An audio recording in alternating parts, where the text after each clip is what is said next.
I'm Hilary Worthington. I've been married to David for 47 years.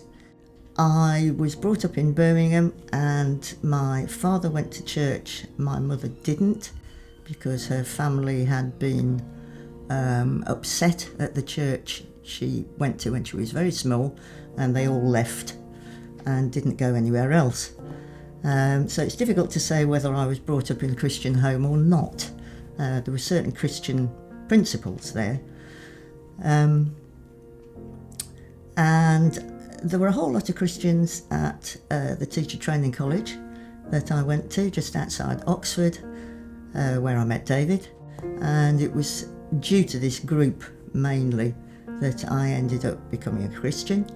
So God was very gracious to me. I can tell you that I became a Christian just after 1:30 on Monday, June the 12th, 1972. And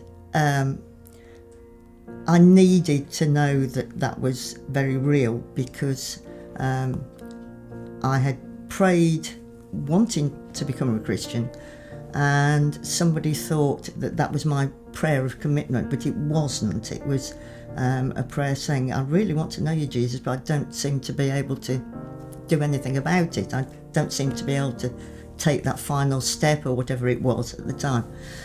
And at that time, on June the 12th, I said out loud to somebody who was talking to me about the faith, it's no use, I'm not a Christian yet.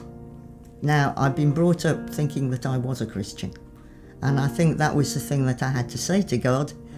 I'm not a Christian yet. I thought I was. And at the moment I said that, I felt almost physically as though I was being emptied and filled back up again, which I now know was the Spirit coming in. I didn't say anything to anybody at the time. I thought, oh, interesting. And I was thinking, I'm going to have to say something. And I sat there, I thought, no, I'm going to have to say something. And eventually I said, thank you, God, that I've become a Christian today. And two other people in the room had almost, they told me later, had almost thought, we're waiting too long, we need to pray. And God stopped them doing it. And I sat there thinking, nobody's going to say anything until you speak, so I better speak.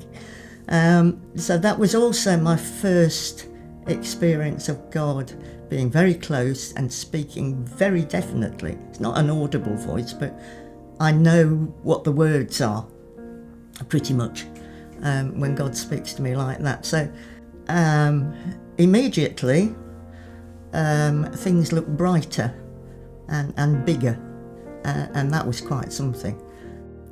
I just know that life with Jesus for 50 years has been amazing. It hasn't been easy necessarily, but it has been quite amazing.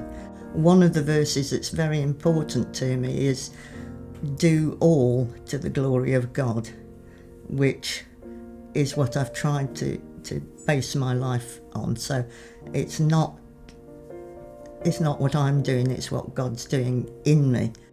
David's very good at greeting people and making them feel welcome. I'm sure there are loads of people in the church who know that.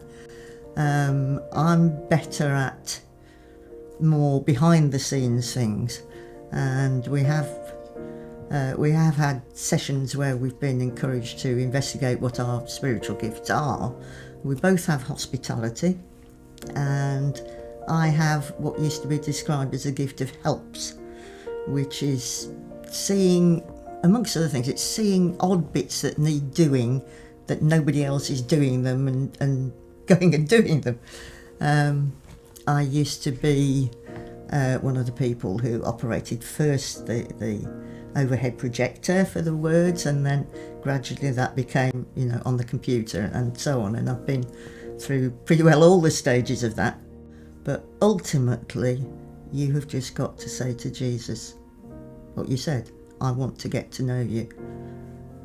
I don't know you yet, but I want to get to know you. And Jesus promised the abundant life. I love that word, abundant. And even in difficult times, you can have that abundant life, that joy, which is not the same as happiness. Joy is much deeper.